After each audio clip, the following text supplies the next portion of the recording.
ದೇವರ ನಾಮಕ್ಕೆ ಸ್ತೋತ್ರವಾಗಲಿ. ಮತ್ತೊಂದು ಆವರ್ತಿ ಈ ಒಂದು ಸಮಯದಲ್ಲಿ ನಿಮ್ಮ ಜೊತೆಯಲ್ಲಿ ದೇವರ ವಾಕ್ಯವನ್ನ ಹಂಚಿಕೊಳ್ಳಕ್ಕೆ ದೇವರು ಕೊಟ್ಟಿರುವಂತಹ ಅವಕಾಶಕ್ಕಾಗಿ ದೇವರಿಗೆ ವಂದನೆಯನ್ನ ಸಲ್ಲಿಸುವಂತನಾಗಿದ್ದೇನೆ. ಈ ಒಂದು ಸಮಯದಲ್ಲಿ ನಾವು ಕಲಿಯುವಂತ ವಾಕ್ಯ ಇಕ್ಕಟ್ಟಾದಂಥ ದಾರಿಯ ವಿಷಯದಲ್ಲಿ ನಾವು ಇವತ್ತಿನ ದಿವಸ ಕಲಿಯುವಂತರಾಗಿದ್ದೇವೆ. ನ್ಯಾರೋ ರೋಡ್, ಇಕ್ಕಟ್ಟಾದಂತಹ ದಾರಿ. ಈ ಲೋಕದಲ್ಲಿ ಜನರನ್ನ ನಾವು ನೋಡುವಾಗ ಅವರ ಒಂದು ಆಲೋಚನೆಗಳು ಹೇಗಿದೆ ಅಂತಂದ್ರೆ ಅಂತ್ಯಕಾಲ ಯಾವಾಗ ಬರ್ತದಂತ ಹೇಳಿ ಅವರು ಆಲೋಚನೆ ಮಾಡ್ತಾ ಇದ್ದಾರೆ. ಈ ಒಂದು ಸಂದೇಶ ಬಂದು ಅಂತ್ಯಕಾಲದ ಜನಗಳಿಗೋಸ್ಕರ ಈ ಒಂದು ಸಂದೇಶವನ್ನ ಕೊಡುವಂತದ್ದಾಗಿದೆ. ನಾವು ನೋಡುವಾಗ ಜನರು ಮುಂದೆ ಏನಾಗ್ತದೆ ಎನ್ನುವಂತ ಆಲೋಚನೆಯಲ್ಲಿದ್ದಾರೆ.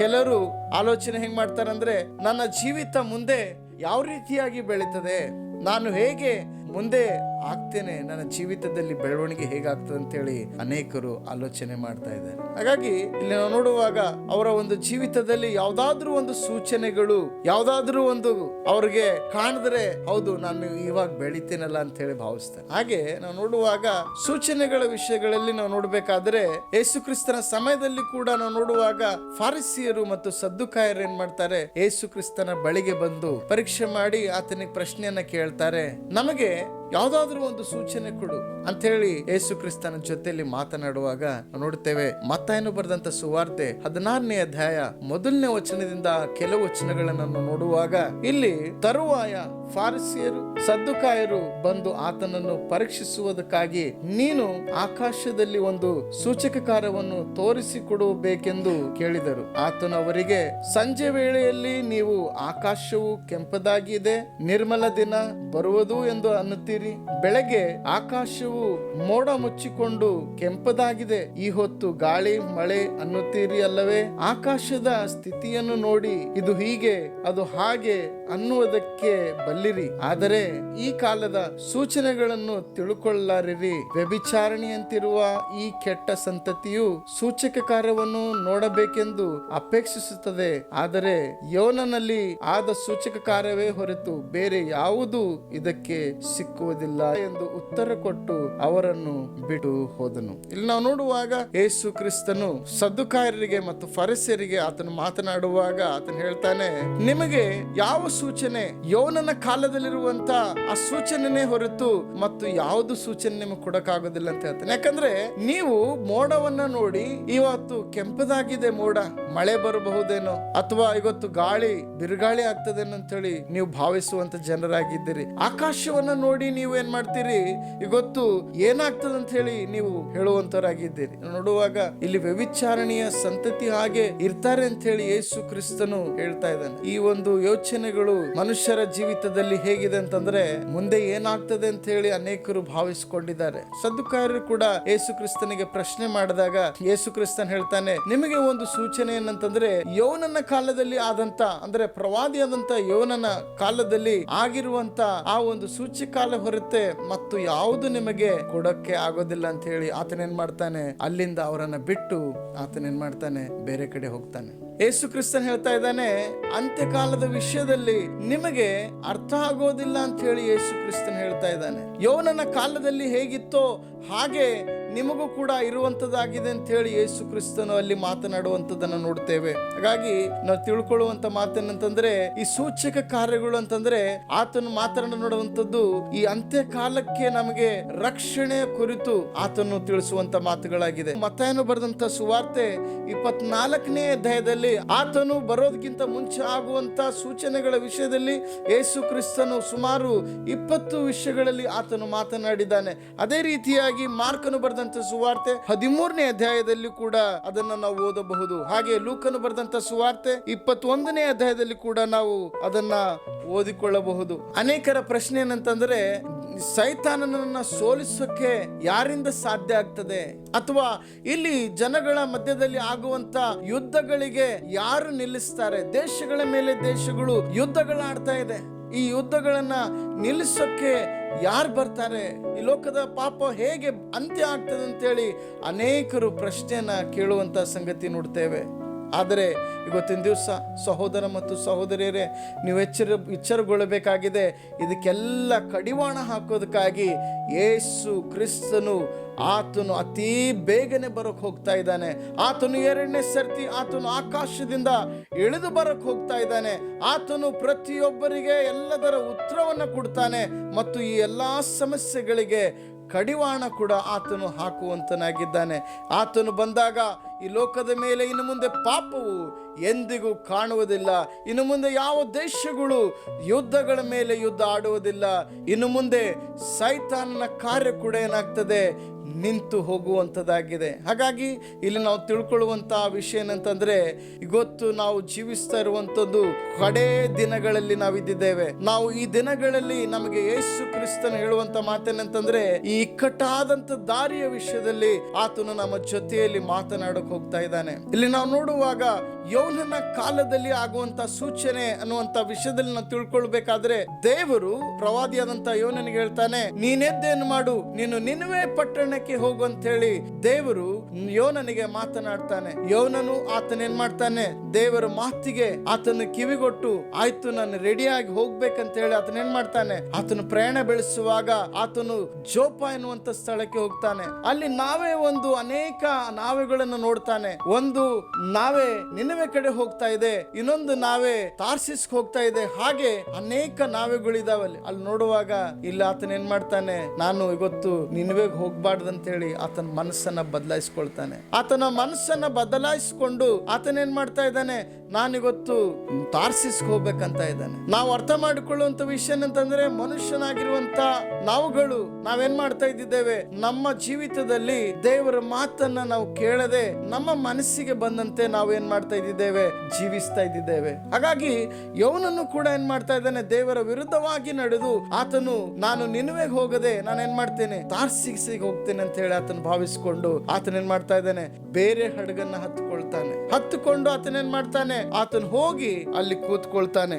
ದೇವರು ಹೇಳಿದ್ದು ನನಗೆ, ನೀನು ನಿನವೆ ಪಟ್ಟಣಕ್ಕೆ ಹೋಗಿ ಅವರಿಗೆ ನೀನು ವಾಕ್ಯವನ್ನ ಸಾರು. ಯಾಕಂದ್ರೆ ಈ ನಿನವೆ ಪಟ್ಟಣ ಏನಾಗ್ತದೆ, ನಾಶ ಆಗ್ತದೆ. ಇಲ್ಲಿರುವಂತ ಜನಗಳು ಪಾಪದಲ್ಲಿ ತುಂಬಿದ್ದಾರೆ, ದೇವರಿಗೆ ಕೋಪ ಬಂದಿದೆ.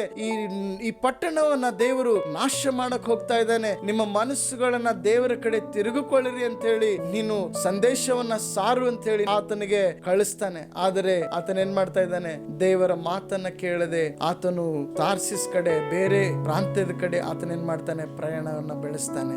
ಹಾಗಾಗಿ ಬಹುಶಃ ನಾನು ಅನ್ಕೊಳ್ತೇನೆ, ಯೌವನನಿಗೆ ಆ ಒಂದು ನಿನವೆ ಪಟ್ಟಣದ ಜನಗಳ ರಕ್ಷಣೆ ವಿಷಯದಲ್ಲಿ ಆತನಿಗೆ ಆಸಕ್ತಿ ಇರಲಿಲ್ಲ ಅಂತ ಹೇಳಿ ಭಾವಿಸ್ತೇನೆ. ಬಹುಶಃ ಆತನ ಅನ್ಕೊಂಡಿರ್ಬಹುದು, ಈ ಪಾಪಿಷ್ಟವಾದಂತ ಈ ಒಂದು ಪ್ರಾಂತ್ಯ ಏನಾಗ್ಬೇಕು, ನಾಶವಾಗ್ಬೇಕು. ಈ ಒಂದು ಪಟ್ಟಣ ಏನಾಗ್ಬೇಕು, ಪಾಪದಿಂದ ತುಂಬಿದಕ್ಕಾಗಿ ದೇವರು ಮಾಡ್ತಾ ಇರೋದು ಸರಿ, ಪ್ರತಿಯೊಬ್ಬರು ಏನಾಗ್ಬೇಕು, ಸಾಯ್ಬೇಕು, ಪ್ರತಿಯೊಬ್ಬರು ನಾಶ ಆಗ್ಬೇಕಂತ ಹೇಳಿ ಭಾವಿಸಿರಬಹುದು. ಹಾಗಾಗಿ ಅವತ್ತಿನ ದಿವಸ ಆತನ ಏನ್ ಮಾಡಿದಾನೆ, ತನ್ನ ಮನಸ್ಸನ್ನ ಬದಲಾಯಿಸಿಕೊಂಡು ಆತನ ಏನ್ ಮಾಡಿದಾನೆ, ಬೇರೆ ಕಡೆ ಪ್ರಯಾಣನ ಬೆಳೆಸಿದಾನೆ. ಇವತ್ತಿನ ದಿವಸ ಅನೇಕ ಸರ್ತಿ ನಾವು ಕೂಡ ಏನ್ ಮಾಡ್ತಿದ್ದೇವೆ, ನಮ್ಮ ಒಂದು ಆಲೋಚನೆಗಳಲ್ಲಿ ನಾವು ಏನಾಗ್ತಾ ಇದ್ದೇವೆ, ಮುಂದೆ ಹೋಗ್ತಾ ಇದ್ದೇವೆ. ದೇವರ ಮಾರ್ಗವನ್ನ ನಾವು ಮರೆತು ಹೋಗ್ತಾ ಇದ್ದೇವೆ. ನಮ್ಮ ಜೀವಿತದಲ್ಲಿ ದೇವರು ಕೊಟ್ಟಿರುವಂತ ಯೋಜನೆಗಳನ್ನ, ನಮ್ಮ ಜೀವಿತದಲ್ಲಿ ದೇವರು ಕೊಟ್ಟಿರುವಂತ ಮಾರ್ಗಗಳನ್ನ ನಾವು ಅನುಸರಿಸದೆ ನಮ್ಮ ಸ್ವಂತ ಮಾರ್ಗಗಳನ್ನ ನಾವು ಆಯ್ಕೆ ಮಾಡ್ತಾ ಇದ್ದೇವೆ. ಯೌವನನು ದೇವರ ಸಮ್ಮುಖದಿಂದ ಆತನು ಓಡಿ ಹೋಗಕ್ಕೆ ಪ್ರಯತ್ನ ಮಾಡ್ತಾನೆ. ಆತನು ಆ ಒಂದು ನಾವೇ ಒಳಗೆ ಹೋದಾಗ ನಾವು ನೋಡ್ತೇವೆ, ಅಲ್ಲಿ ಏನಾಯ್ತು, ಸಮಸ್ಯೆಗಳಿದ್ದು. ದೇವರಿಂದ ನಾವು ದೂರವಾಗಿ ಹೋಗುವಾಗ ಏನಾಗ್ತದೆ, ಸಮಸ್ಯೆಗಳು ಬರುವಂತದ್ದಾಗಿದೆ. ಇಲ್ಲ ನೋಡುವಾಗ ಆದಿಯಲ್ಲಿ ಆದಾಮ ಮತ್ತು ಹವ್ವಳರು ಅವರು ದೇವರ ಸಮ್ಮುಖದಿಂದ ಅವರು ಬೇರೆ ಕಡೆ ಹೋದಾಗ, ಅಂದರೆ ಅವರು ಸೈತಾನನ ಮಾತಿಗೆ ಅವ್ರೇನ್ ಮಾಡಿದ್ರು, ಕಿವಿಗೊಟ್ರು. ದೇವರು ಹೇಳಿದ್ದೇನು, ಆ ಹಣ್ಣಿನನ್ನ, ಆ ಮರದಲ್ಲಿರುವಂತ ಹಣ್ಣನ್ನ ನೀವೇನ್ ಮಾಡಬಾರ್ದು, ತಿನ್ನಬಾರ್ದು ಅಂತ ಹೇಳ್ದ. ಆದ್ರೆ ಅಲ್ಲೇನಾಯ್ತು, ಆದಾಮ ಹವ್ವಳರು ಏನ್ ಮಾಡಿದ್ರು, ಆ ಹಣ್ಣನ್ನ ತಿಂದ್ರು. ಆ ಹಣ್ಣು ತಿನ್ನೋದು ಪ್ರಯತ್ನ. ಈ ಲೋಕದಲ್ಲಿ ಏನಾಗಿದೆ, ಪಾಪ ಪ್ರವೇಶವಾಗಿದೆ. ಈ ಲೋಕದಲ್ಲಿ ಕತ್ತಲೆ ಪ್ರವೇಶವಾಗಿದೆ. ಈ ಲೋಕದಲ್ಲಿ ಮರಣ, ಕಷ್ಟಗಳು, ರೋಗಗಳು ಪ್ರವೇಶವಾಗಿದೆ. ಅದು ಅಲ್ಲಿಂದ ಪ್ರಾರಂಭವಾಗಿ ಲೋಕದಲ್ಲಿ ಪ್ರತಿಯೊಬ್ಬರಿಗೆ ಏನಾಗಿದೆ, ಹರಡು ಹೋಗಿದೆ. ಇನ್ನು ನಾವು ತಿಳ್ಕೊಳ್ಳುವಂತ ವಿಷಯ ಏನಂತಂದ್ರೆ, ದೇವರ ವಿರುದ್ಧವಾಗಿ ನಡೆಯುವಾಗ ಏನಾಗ್ತದೆ, ನಮಗೆ ಸಮಸ್ಯೆಗಳು ಉಂಟಾಗ್ತದೆ. ಹಳೆ ಒಡಂಬಡಿಕೆಯಲ್ಲಿ ನಾವು ನೋಡುವಾಗ ಅಲ್ಲಿ ಸಾಮ್ಸನ್ ಎನ್ನುವಂತ ಒಬ್ಬ ವ್ಯಕ್ತಿ, ಆತನು ದೇವರಿಂದ ಆಶೀರ್ವಾದ ಹೊಂದಿರುವಂತ ಒಂದು ಬಲಿಷ್ಠವಾದಂತ ಶಕ್ತಿ ಆತನ ಹತ್ರ ಇತ್ತು. ಆದರೆ ನಾವು ನೋಡುವಾಗ ಇಸ್ರಾಯೇಲ್ ದೇಶದಲ್ಲಿ ಆತನು ಜೀವಿಸುವಾಗ ಆತನೇನಾಗ್ತಾನೆ, ಬೇರೆ ಒಂದು ಸ್ಥಳದ ಹೆಣ್ಮಗಳ ಜೊತೆಯಲ್ಲಿ ಆತನೇನ್ ಮಾಡ್ತಾನೆ, ಸಂಬಂಧನ ಬೆಳೆಸಿಕೊಂಡು ದೇವರ ವಿರುದ್ಧವಾಗಿ ಹೋಗ್ತಾನೆ. ಅವನೇನ್ ಮಾಡ್ತಾನೆ, ಡಿಲೈಲಾ ಅನ್ನುವಂತ ಆ ಒಂದು ಸ್ತ್ರೀಯ ಜೊತೆಯಲ್ಲಿ ಸೇರಿಕೊಂಡು ಅವನೇನ್ ಮಾಡ್ತಾನೆ, ತನ್ನ ಜೀವಿತವನ್ನ ಹಾಳಿ ಮಾಡ್ಕೊಡ್ತಾನೆ. ಆತನು ತನ್ನ ಮಾರ್ಗವನ್ನ ಬದಲಾಯಿಸೋದಕ್ಕಾಗಿ ಆತನಿಗೆ ಏನಾಗಿದೆ ನಾವು ನೋಡ್ತೇವೆ, ಆತನ ಶಕ್ತಿಗಳನ್ನ ಆತನ ಕಳೆದುಕೊಳ್ತಾನೆ. ಫಿಲಿಸ್ಟೈನ್ ದೇಶದಲ್ಲಿ ಆತನಿಗೆ ಏನ್ ಮಾಡ್ತಾರೆ, ಸೆರೆ ಹಿಡಿದು ಆತನಿಗೆ ಜೈಲಲ್ಲಿ ಹಾಕ್ತಾರೆ. ಹಾಗೆ ನಾವು ನೋಡುವಾಗ ಇಸ್ರಾಯೇಲ್ರ ರಾಜ್ಯನಾಗಿ ಆಯ್ಸಲ್ಪಟ್ಟಿರುವಂತ ದಾವಿದ ಮಹಾರಾಜನ್ ಕೂಡ ಆತನೇನ್ ಮಾಡ್ತಾನೆ, ತಾನು ಮನೆಯಲ್ಲಿ ಉಳಿದುಕೊಂಡು ತನ್ನ ಸೈನಿಕರು ಏನ್ ಮಾಡ್ತಾ ಇದ್ದಾರೆ, ಅವರು ಎಲ್ಲರೂ ಯುದ್ಧ ಮಾಡಕ್ಕೆ ಹೋದಾಗ ತಾನೊಬ್ಬನ ಮನೆಯಲ್ಲಿದ್ದಾಗ ಆತನೇನ್ ಮಾಡ್ತಾನೆ, ಮೇಲ್ಛಾವಣಿ ಮೇಲೆ ಹೋಗಿ ಆತನ ತಿರುಗಾಡುವಾಗ ಅಲ್ಲಿರುವಂತ ಒಂದು ಸ್ತ್ರೀಯನ್ನ ಆತನ ನೋಡಿ ಮೋಹಿಸಿ ಅವಳನ್ನ ಕರೆದು ಅವಳ ಜೊತೆಯಲ್ಲಿ ಏನ್ ಮಾಡ್ತಾನೆ, ಆತನು ಅಲ್ಲಿ ಸಂಬಂಧವನ್ನ ಬೆಳೆಸ್ತಾನೆ. ನಾವು ನೋಡುವಾಗ ಆತನೇನ್ ಮಾಡ್ತಾನೆ, ಅವಳ ಗಂಡನಿಗೆ ಅಂದ್ರೆ ಉರಾಯನಿಗೆ ಆತನು ಕೊಲೆಯನ್ನ ಮಾಡಿಸಿ ಅವಳೊಂದಿಗೆ ಮದುವೆನಾಗ್ತಾನೆ. ದೇವರು ನಾವು ನೋಡುವಾಗ ಇದು ದಾವಿದನು ಮಾಡಿರುವಂತ ಕಾರ್ಯ ದೇವರಿಗೆ ಇಷ್ಟ ಬರಲಿಲ್ಲ. ದೇವರು ಅಲ್ಲಿ ಆತನಿಗೆ ಏನ್ ಮಾಡಿದಾನೆ, ಆತನಿಗೆ ಕೋಪಗೊಂಡಿದ್ದಾನೆ. ದೇವರು ಹೇಳಿರುವಂತ ಮಾತುಗಳನ್ನ ಕೇಳದೆ ನಾವು ಮುಂದೆ ಹೋಗುವಾಗ ನಾವೇನಾಗ್ತೇವೆ, ಅನೇಕ ಕಷ್ಟಗಳಿಗೆ ನಾವು ಒಳಗಾಗುವಂತರಾಗಿದ್ದೇವೆ. ನಾವು ಎಲ್ಲಿಗೆ ಓಡ್ತಾ ಇದ್ದಿದ್ದೇವೆ, ನಾವು ಹೋಗುವಂತ ಪ್ರಯಾಣ ಎಲ್ಲಿದೆ, ನಾವು ಎಲ್ಲಿಂದ ಎಲ್ಲಿಗೆ ಹೋಗ್ಬೇಕಂತ ಹೇಳಿ ಭಾವಿಸ್ತಾ ಇದ್ದಿದ್ದೇವೆ. ನಾವು ದೇವರು ಕೊಟ್ಟಿರುವಂತ ನಿತ್ಯ ಜೀವದ ಮಾರ್ಗದಿಂದ ನಾವು ಓಡಿ ಹೋಗ್ತಾ ಇದ್ದಿದ್ದೇವೆ. ದೇವರು ಆತನು ನಮಗೋಸ್ಕರ ಇಟ್ಟಿರುವಂತ ಆಶೀರ್ವಾದಗಳಿಂದ ನಾವು ಓಡಿ ಹೋಗ್ತಾ ಇದ್ದಿದ್ದೇವೆ. ನಾವೇನ್ ಮಾಡ್ತಾ ಇದ್ದಿದ್ದೇವೆ, ದೇವರು ನಮಗೋಸ್ಕರ ಆತನು ತಯಾರು ಮಾಡ್ತಾ ಇರುವಂತ ಪರಲೋಕವನ್ನ ನಾವು ಬಿಟ್ಟು ಏನ್ ಮಾಡ್ತಾ ಇದ್ದಿದ್ದೇವೆ, ಅದರ ಕಡೆ ನೋಡದೆ ನಾವು ಓಡಿ ಹೋಗ್ತಾ ಇದ್ದಿದ್ದೇವೆ. ಅನೇಕರು ಏನ್ ಮಾಡ್ತಾ ಇದ್ದಿದ್ದಾರೆ, ಇವತ್ತಿನ ದಿವಸ ನಾವು ನೋಡ್ಬೇಕಾದ್ರೆ ಅನೇಕರು ಪ್ರಯಾಣ ಬೆಳೆಸ್ತಾ ಇದ್ದಾರೆ. ಒಂದು ಪ್ರಾಂತ್ಯದಿಂದ ಇನ್ನೊಂದು ಪ್ರಾಂತ್ಯಕ್ಕೆ, ಒಂದು ದೇಶದಿಂದ ಇನ್ನೊಂದು ದೇಶಕ್ಕೆ ಫ್ಲೈಟ್ ಮುಖಾಂತರ ಆಗ್ಲಿ ಟ್ರೈನ್ ಮುಖಾಂತರ ಅಲ್ಲಿ ಏನ್ ಮಾಡ್ತಾ ಇದ್ದಾರೆ, ಅನೇಕ ಜನರು ಪ್ರಯಾಣ ಬೆಳೆಸ್ತಾ ಇದ್ದಾರೆ. ಇವತ್ತು ಜನರು ಬಹಳಷ್ಟು ಬ್ಯುಸಿಯಾಗಿ ಟ್ರಾವೆಲ್ ಮಾಡ್ತಾ ಇದ್ದಾರೆ. ಅನೇಕರಿಗೆ ಏನಾಗಿದೆ ಅಂತಂದ್ರೆ ನೋಡ್ತೇವೆ, ಶಾಪಿಂಗ್, ಅವರು ಏನಾದ್ರೂ ಮಾಡ್ಬೇಕು, ನಾವೇನ್ ಮಾಡ್ಬೇಕು, ಬಟ್ಟೆನ ನಾವು ಕೊಂಡ್ಕೊಳ್ಬೇಕು ಅಥವಾ ಯಾವ್ದಾದ್ರು ಒಂದು ವಸ್ತುಗಳನ್ನ ನಾನು ಕೊಂಡ್ಕೊಳ್ಬೇಕಂತ ಹೇಳಿ ಅವ್ರು ಏನ್ ಮಾಡ್ತಾ ಇದ್ದಾರೆ ಗೊತ್ತು, ಅನೇಕರು ದುಡ್ಡನ್ನ ಖರ್ಚು ಮಾಡ್ತಾ ಇದ್ದಾರೆ. ಅವರ ಜೀವಿತದಲ್ಲಿ ಅವರಿಗೆ ದುಡ್ಡಿಲ್ಲ ಅಂದ್ರೂ ಕೂಡ ಅವ್ರು ಏನ್ ಮಾಡ್ತಾ ಇದ್ದಾರೆ, ಅವರು ಸಾಲವನ್ನ ಮಾಡಿ ಆದ್ರೂ ನಾವೇನ್ ಮಾಡ್ಬೇಕು, ಕೊಂಡುಕೊಳ್ಬೇಕಂತ ಹೇಳಿ ಪ್ರಯತ್ನ ಮಾಡ್ತಾ ಇದ್ದಾರೆ. ಹಾಗಾಗಿ ಇವತ್ತು ನಾವು ತಿಳ್ಕೊಳ್ಳುವಂತ ವಿಷಯ ಏನಂತಂದ್ರೆ, ಅನೇಕರು ಏನಾಗಿದ್ದಾರೆ, ಒಬ್ಬ ಕುಡುಕನ ಉಪಾಧಿಯಲ್ಲಿ ಅವ್ರು ಏನ್ ಮಾಡ್ತಾ ಇದ್ದಾರೆ, ದುಡ್ಡನ್ನ ಖರ್ಚು ಮಾಡ್ಕೊಳ್ತಾರೆ. ಕುಡಿಯೋನ್ ಏನ್ ಮಾಡ್ತಾನೆ, ತಾನು ಹೇಗಾದ್ರೂ ಮಾಡ್ಬೇಕು, ನಾನು ಇವತ್ತಿನ ದಿವಸ ಕುಡಿಬೇಕಂತ ಹೇಳಿ ಆತನೇನ್ ಮಾಡ್ತಾನೆ, ಏನಾದ್ರೂ ಒಂದು ಮಾರಿ ಆತನೇನ್ ಮಾಡ್ತಾನೆ, ಕುಡಿಯೋಕೆ ಆತನ ಪ್ರಯತ್ನ ಮಾಡ್ತಾನೆ. ಹಾಗೆ ಇವತ್ತಿನ ದಿವಸ ಜನರೇನಾಗಿದ್ದಾರೆ, ಬ್ಯುಸಿ ಆಗಿದ್ದಾರೆ. ಹಾಗಾಗಿ ಇವತ್ತು ನಾವು ತಿಳ್ಕೊಳ್ಳುವಂತ ವಿಷಯ ಏನಂತಂದ್ರೆ, ದೇವರ ಮಾರ್ಗದ ಕಡೆ ತಿರುಗಿಕೊಳ್ಳೋದಕ್ಕಾಗಿ ದೇವರು ಆತನೇನ್ ಮಾಡಿದಾನೆ, ಯೌವನನಿಗೆ ನಿನವೆ ಪಟ್ಟಣಕ್ಕೆ ಹೋಗು ಅಂತ ಹೇಳಿದಾಗ ಆತನ ಮನಸ್ಸನ್ನ ಬದಲಾಯಿಸಿಕೊಂಡು ಆತನೇನ್ ಮಾಡ್ತಾ ಇದ್ದಾನೆ, ಬೇರೆ ಪ್ರಾಂತ್ಯದ ಕಡೆ ಹೋಗ್ತಾ ಇದ್ದಾನೆ. ಆಗ ನಾವು ನೋಡ್ತೇವೆ, ಆತನು ನಿನವೆ ಪಟ್ಟಣದಿಂದ ಆತನು ತಪ್ಪಿಸಿಕೊಂಡು ಆತನು ತಾರ್ಸಿಸ್ ಕಡೆ ಹೋಗುವಾಗ ಅಲ್ಲೇನಾಯ್ತಂತೀರಿ, ಅಲ್ಲಿ ಆ ಒಂದು ಹಡಗಿನಲ್ಲಿ ಸಮಸ್ಯೆಗಳು ಉಂಟಾದವು, ಅಲ್ಲಿ ಬಿರುಗಾಳಿ ಬಂತು, ಅಲ್ಲಿ ಅಲೆಗಳು ಎದ್ದು. ಆಗ ನಾವು ನೋಡ್ತೇವೆ, ಯೌವನನು ಒಳಗೆ ಹೋಗಿ ಆತನ ಏನ್ ಮಾಡಿದಾನೆ, ಬಚ್ಚಿಟ್ಟುಕೊಂಡು ಆತನು ಮಲ್ಕೊಂಡಿದ್ದಾನೆ. ಆತನ ನಿದ್ದೆ ಬರ್ತಾ ಇಲ್ಲ, ಆದರೆ ಆತನು ನಟನೆ ಮಾಡ್ತಾ ಇದ್ದಾನಲ್ಲಿ. ನೋಡುವಾಗ ಆ ಸಮಯದಲ್ಲಿ ಜನರು ಏನ್ ಮಾಡ್ತಾರೆ, ಚಿಟ್ಟಿಯನ್ನು ಹಾಕಿ ನೋಡಿದಾಗ ಅದು ಯಾರ ಹೆಸರು ಮೇಲೆ ಬಂತು, ಯೌವನನ ಹೆಸರು ಮೇಲೆ ಬಂತು. ಅವಾಗ ಯೌವನನಿಗೆ ಏನ್ ಮಾಡ್ತಾರೆ, ಎತ್ತಿ ನೀರಲ್ಲಿ ಬಿಸಾಡ್ತಾರೆ. ಇಲ್ಲಿ ನಾವು ತಿಳ್ಕೊಳ್ಳುವಂತ ವಿಷಯ ಏನಂತಂದ್ರೆ, ನಾವು ಅನೇಕ ಸರ್ತಿ ನಾವು ಅನ್ಕೊಳ್ತೀವಿ ನಾವು ಇವತ್ತು ಸೇಫ್ ಆಗಿದ್ದೇವೆ ಅಂತ. ಆದ್ರೆ ನಾವು ಮಾಡುವಂತ ಕ್ರಿಯೆಗಳು ದೇವರು ನೋಡ್ತಾ ಇದ್ದಾನೆ. ದೇವರು ಆತನೇನ್ ಮಾಡ್ತಾ ಇದ್ದಾನೆ, ನಮಗೆ ಆತನು ಪ್ರತಿಫಲ ಕೊಡೋನಾಗಿದ್ದಾನೆ ಅಂತ ಹೇಳಿ ನಾವೇನಾಗಬೇಕಾಗಿದೆ, ಅದರ ವಿಷಯದಲ್ಲಿ ಗಮನಕ್ಕೆ ನಾವು ತೆಗೆದುಕೊಳ್ಳಬೇಕಾಗಿದೆ. ಇಲ್ಲಿ ನಾವು ತಿಳ್ಕೊಳ್ಳುವಂತ ಮಾತೇನಂತಂದ್ರೆ, ಯೇಸು ಕ್ರಿಸ್ತನು ಆತನು ಮತ್ತಾಯನು ಬರೆದಂತ ಸುವಾರ್ತೆ 7ನೇ ಅಧ್ಯಾಯದಲ್ಲಿ ಆತನು ಬೆಟ್ಟದ ಮೇಲೆ ಆತನು ಆ ಒಂದು ಪ್ರಸಂಗಗಳನ್ನು ಹೇಳುವಾಗ ಆತನು ಹೇಳಿರುವಂತ ಈ ಮಾತೇನಂತಂದ್ರೆ, ಮತ್ತಾಯನು ಬರೆದಂತ ಸುವಾರ್ತೆ 7ನೇ ಅಧ್ಯಾಯದಲ್ಲಿ 13ನೇ ವಚನದಿಂದ ಕೆಲವು ವಚನಗಳನ್ನ ನೋಡುವಾಗ, ಇಕ್ಕಟ್ಟಾದ ಬಾಗಿಲಿನಿಂದ ಒಳಕ್ಕೆ ಹೋಗಿರಿ, ನಾಶನಕ್ಕೆ ಹೋಗುವ ಬಾಗಿಲು ದೊಡ್ಡದು, ದಾರಿ ಅಗಲವು, ಅದರಲ್ಲಿ ಹೋಗುವವರು ಬಹು ಜನ. ನಿತ್ಯ ಜೀವಕ್ಕೆ ಹೋಗುವ ಬಾಗಿಲು ಇಕ್ಕಟ್ಟು, ದಾರಿ ಬಿಕ್ಕಟ್ಟು, ಅದನ್ನು ಕಂಡು ಹಿಡಿಯುವವರು ಸ್ವಲ್ಪ ಜನ. ಇಲ್ಲಿ ಯೇಸು ಕ್ರಿಸ್ತನ್ ಹೇಳುವಂತ ಮಾತೇನಂತಂದ್ರೆ, ಅಲ್ಲಿ ಇಕ್ಕಟ್ಟಾದಂತ ಒಂದು ಬಾಗಿಲಿದೆ ಮತ್ತು ಇನ್ನೊಂದು ಯಾವ್ದ್ರಿ, ಅಗಲವಾದಂತ ಬಾಗಿಲಿದೆ. ಇಕ್ಕಟ್ಟಾದಂತ ಬಾಗಿಲು ಏನಾಗಿದೆ ಅಂತಂದ್ರೆ ಅದು ನಿತ್ಯ ಜೀವದ ಕಡೆ ನಡೆಸುವಂತದ್ದಾಗಿದೆ. ಅಗಲವಾದಂತ ದಾರಿ ಏನಾಗಿದೆ, ಅದು ಈ ಲೋಕದ ಆಸೆಯ ಪಾಸ್ಯಗಳಿಗೆ ಅದು ನಮಗೆ ನಡೆಸುವಂತದ್ದಾಗಿದೆ. ಇಲ್ಲಿ ನಾವು ತಿಳ್ಕೊಳ್ಳುವಂತ ವಿಷಯ ಏನಂತಂದ್ರೆ, ಅನೇಕ ಜನರು ಆ ಒಂದು ಅಗಲವಾದಂತ ದಾರಿ ಕಡೆ ಇಷ್ಟಪಡ್ತಾ ಇದ್ದಾರೆ. ಅಗಲವಾದಂತ ಬಾಗಿಲನ್ನ ಅವರು ನೋಡ್ತಾ ಇದ್ದಾರೆ. ಅಗಲವಾದಂತ ದಾರಿ ಏನ್ ಮಾಡ್ತದೆ, ನಮಗೆ ನಾಶನದ ಕಡೆ ನಡೆಸುವಂತದ್ದಾಗಿದೆ. ಅದು ನಮ್ಗೆ ಏನ್ ಮಾಡ್ತದೆ, ನಮ್ಮ ಜೀವಿತದಲ್ಲಿ ನಮಗೆ ನಿತ್ಯ ನಿರಂತರವಾಗಿರುವಂತ ಮರಣದ ಕಡೆ ನಮ್ಮನ್ನ ನಡೆಸುವಂತದ್ದಾಗಿದೆ. ಅದು ನಮಗೆ ಮೋಸದ ಕಡೆ ನಡೆಸುವಂತದ್ದಾಗಿದೆ. ಆದರೆ ಇಕ್ಕಟ್ಟಾದಂತ ಬಾಗಿಲು ಅದು ಯಾವ್ದಂತಂದ್ರೆ ಯೇಸು ಕ್ರಿಸ್ತನಾಗಿದ್ದಾನೆ. ಯೇಸು ಕ್ರಿಸ್ತನ್ ಹೇಳ್ತಾನೆ, ನಾನೇ ಆ ಒಂದು ಮಾರ್ಗವಾಗಿದ್ದೇನೆ. ಆ ಒಂದು ಇಕ್ಕಟ್ಟಾದಂತ ಮಾರ್ಗವು ಯೇಸು ಕ್ರಿಸ್ತನ ಕಡೆ ನಡೆಸುವಂತದ್ದಾಗಿದೆ. ಯಾರ್ಯಾರು ಯೇಸು ಕ್ರಿಸ್ತನನ್ನು ಆರಿಸಿಕೊಳ್ತಾರೋ ಅವರ ಜೀವಿತ ಹೇಗಿರ್ತದಂತಂದ್ರೆ, ಅವರನ್ನ ನಾವು ನೋಡುವಾಗ ಅವರು ಏನ್ ಮಾಡ್ತಾರೆ, ತಮ್ಮನ್ನು ತಾವು ಏನ್ ಮಾಡ್ತಾರೆ, ಸಮರ್ಪಣೆ ಮಾಡ್ತಾರೆ. ದೇವರಿಗೆ ತಮ್ಮ ಜೀವಿತವನ್ನು ಅರ್ಪಿಸುವಂಥದ್ದನ್ನು ನೋಡ್ತೇವೆ. ಇಲ್ಲಿ ಇಕ್ಕಟ್ಟಾದಂಥ ದಾರಿಯಲ್ಲಿ ನಡೆಯುವಾಗ ಯಾರ್ಯಾರು ಯೇಸು ಕ್ರಿಸ್ತನನ್ನ ಸ್ವೀಕಾರ ಮಾಡ್ತಾರೋ, ಆತನ ನನ್ನ ದೇವರಂತೇಳಿ ಅಂಗೀಕಾರ ಮಾಡಿ ಯೇಸು ಕ್ರಿಸ್ತನನ್ನ ಅನುಸರಿಸಿ ನಡೆಯುವಾಗ ಅಲ್ಲಿರುವಂತ ಜನಗಳು ಏನ್ ಮಾಡ್ತಾರೆ, ಸುತ್ತಮುತ್ತಲ ಜನರು ಅವರನ್ನ ಹೀಯಾಳಿಸ್ತಾರೆ. ಯಾರ್ಯಾರು ಗೊತ್ತು, ದಿವಸ ನೀವು ಯೇಸು ಕ್ರಿಸ್ತನನ್ನ ನಂಬಿಕೊಂಡು ದೇವರಂತೇಳಿ ಆರಾಧನೆ ಮಾಡ್ತಾ ಇದ್ದೀರಿ, ನಿಮ್ಮನ್ನ ಬಹುಶಃ ನೋಡಿ ಜನರು ಹೀಯಾಳಿಸ್ತಾ ಇರಬಹುದು, ನಿಮ್ಮನ್ನ ಜನರು ಏನ್ ಮಾಡ್ತಾ ಇರಬಹುದು, ನೋಡಿ ನಗ್ತಾ ಇರಬಹುದು. ಇಲ್ಲಿ ಯೇಸು ಕ್ರಿಸ್ತನನ್ನ ಹಿಂಬಾಲಿಸುವಂತ ಜನಗಳಿಗೆ ಏನಾಗ್ತದೆ, ದ್ವೇಷ ಉಂಟಾಗುವಂತದ್ದಾಗಿದೆ. ನಿಮ್ಮನ್ನ ಯಾರಾದರೂ ದ್ವೇಷ ಮಾಡುವಾಗ ಒಂದನ್ನ ತಿಳ್ಕೊಳ್ಬೇಕಾಗಿದೆ, ಯೇಸು ಕ್ರಿಸ್ತನು ಇಲ್ಲೊಂದು ಮಾತನ್ನ ಹೇಳ್ತಾನೆ.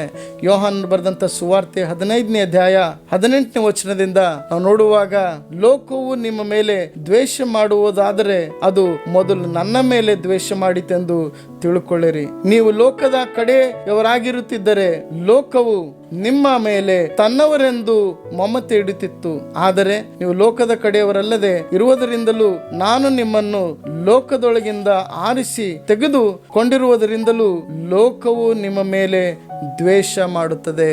ಇಲ್ಲಿ ನಾವು ತಿಳ್ಕೊಳ್ಳುವಂತ ಮಾತೇನಂತಂದ್ರೆ, ಯೇಸು ಕ್ರಿಸ್ತನ್ ಹೇಳ್ತಾನೆ, ನೀವು ಲೋಕವನ್ನ ಪ್ರೀತಿ ಮಾಡ್ತಾ ಇದ್ರೆ ಲೋಕದ ಜನರು ಏನ್ ಮಾಡ್ತಾರೆ, ನಿಮ್ಮನ್ನ ಪ್ರೀತಿ ಮಾಡ್ತಾರೆ. ಯಾರ್ಯಾರು ಯೇಸು ಕ್ರಿಸ್ತನನ್ನ ಪ್ರೀತಿ ಮಾಡ್ತಾರೋ ಅವ್ರೇನಾಗಿದ್ದಾರೆ, ಅವರಿಗೆ ಜನರು ಏನ್ ಮಾಡ್ತಾರೆ, ದ್ವೇಷ ಮಾಡ್ತಾರೆ. ಯೇಸು ಕ್ರಿಸ್ತನ್ ಹೇಳ್ತಾನೆ, ಮೊದಲು ನನಗ್ ದ್ವೇಷ ಮಾಡಿದ್ರು, ನಾನೇನ್ ಮಾಡಿದ್ದೇನೆ, ಅನೇಕರಿಗೆ ವಾಕ್ಯವನ್ನ ಸಾರಕ್ ಹೋಗಿದ್ದೇನೆ, ಆದರೆ ನನಗೆ ದ್ವೇಷವನ್ನ ಮಾಡಿದ್ದಾರೆ ಅಂತ ಹೇಳಿ ಯೇಸು ಕ್ರಿಸ್ತನ್ ಹೇಳ್ತಾನೆ. ನೀವು ಗೊತ್ತಿನ ದಿವಸ ಯಾರು ದುಃಖದಲ್ಲಿ ಒಳಗಾಗ್ಬೇಡ್ರಿ, ಯಾಕಂದ್ರೆ ಯೇಸು ಕ್ರಿಸ್ತನ್ ಹೇಳ್ತಾನೆ, ನೀವು ಆರಿಸಿಕೊಂಡಿರುವಂಥದ್ದು ನಿತ್ಯ ಜೀವದ ಮಾರ್ಗವಾಗಿದೆ.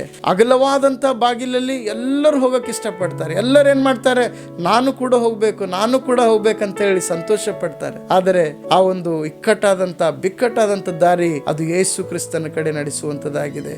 ನಾವು ಇವತ್ತಿನ ದಿವಸ ಪ್ರತಿದಿನ ದೇವರನ್ನ ನಾವು ಮೊರೆ ಹೊಕ್ಕುವಾಗ, ಪ್ರಾರ್ಥನೆಯಲ್ಲಿ ನಾವು ಕಾಲ ಕಳೆಯುವಾಗ, ದೇವರ ವಾಕ್ಯದಲ್ಲಿ ಕಾಲ ಕಳೆಯುವಾಗ ಅನೇಕ ಜನರು ಹೀಯಾಳಿಸಬಹುದು, ನಿಮ್ಮನ್ನ ದ್ವೇಷಿಸಬಹುದು, ಅವ್ರು ನಿಮ್ಗೆ ಅನೇಕ ಸಮಸ್ಯೆಗಳು ಮಾಡಬಹುದು. ಆದರೆ ನೀವು ಅದರಲ್ಲಿ ನೀವೇನಾಗ್ಬೇಡ್ರಿ, ಸೋತು ಹೋಗ್ಬೇಡ್ರಿ.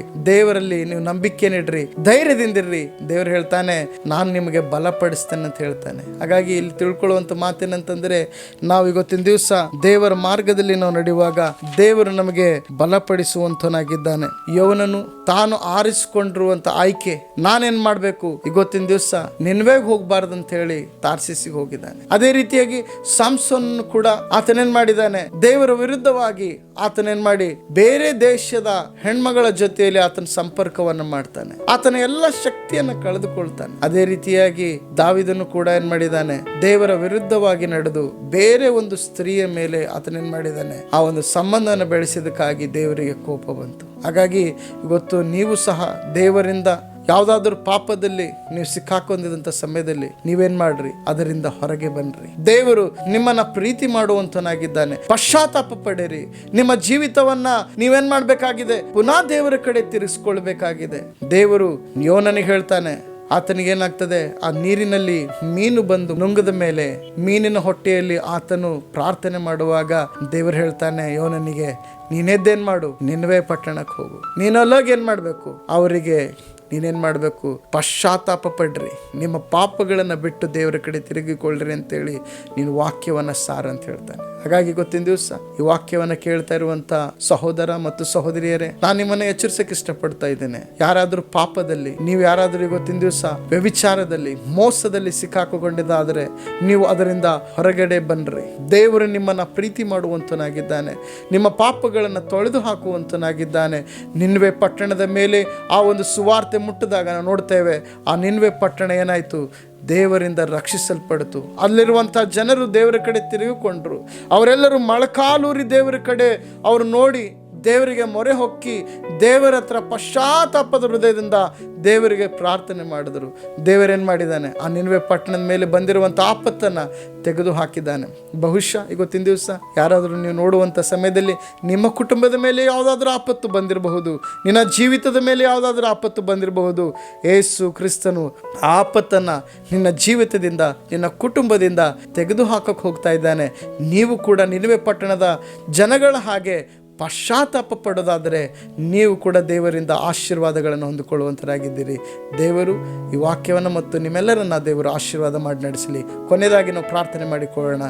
ಪ್ರೀತಿಯಲ್ಲಿ ಐಶ್ವರ್ಯನಾಗಿರುವಂತಹ ಪರಲೋಕದ ಜೀವಳ ತಂದೆ, ನಾಮಕ್ಕೆ ಸ್ತೋತ್ರ ಸ್ವಾಮಿ. ಈ ಒಂದು ಸಮಯದಲ್ಲಿ ಮತ್ತೊಂದು ಆವರ್ತಿ ಪ್ರತಿಯೊಂದು ಹೃದಯಗಳು ಸ್ವಾಮಿ ನಿನ್ನ ಕೈಲಿ ಅರ್ಪಿಸುವಂತನಾಗಿದ್ದೇನೆ. ನಿನ್ವೆ ಪಟ್ಟಣಕ್ಕೆ ಸ್ವಾಮಿ ನೀನು ಯಾವ ರೀತಿಯಾಗಿ ಕಾಪಾಡಿದ್ದು, ಆ ಪಾಪಮಯದಂಥ ಜೀವಿತಗಳಿಂದ ಅವರನ್ನು ಸ್ವಾಮಿ ಅವರಿಗೆ ಬದಲಾಯಿಸಿದ್ದ ಸ್ವಾಮಿ, ನೀನು ಸಹ ಇವತ್ತಿನ ದಿವಸ ವಾಕ್ಯನ ಕೇಳ್ತಾ ಇರುವಂತ ಸಹೋದರ ಮತ್ತು ಸಹೋದರಿ ಸ್ವಾಮಿ, ಅವರ ಹೃದಯನ ಸ್ವಾಮಿ ನಿನ್ನ ತಳಿಬೇಕಾಗಿ ಬೇಡ್ತೇನೆ. ಅವರಿಗೆ ಹೊಸದಾದಂತ ಮೃದುವಾದಂತ ಹೃದಯನ ದಯಪಾಲಿಸು. ಅವರ ಜೀವಿತದಲ್ಲಿ ಸ್ವಾಮಿ ಯಾವುದಾದ್ರೂ ಪಾಪಕ್ಕೆ ಸಿಕ್ಕಾಕೊಂಡಿರೋದಂತ ಪಕ್ಷದಲ್ಲಿ ಸ್ವಾಮಿ ಆ ಪಾಪದಿಂದ ಸ್ವಾಮಿ ಅವರಿಗೆ ಬಿಡುಗಡೆ ಮಾಡಬೇಕಾಗಿ ಬೇಡುವಂತನಾಗಿದ್ದೇನೆ.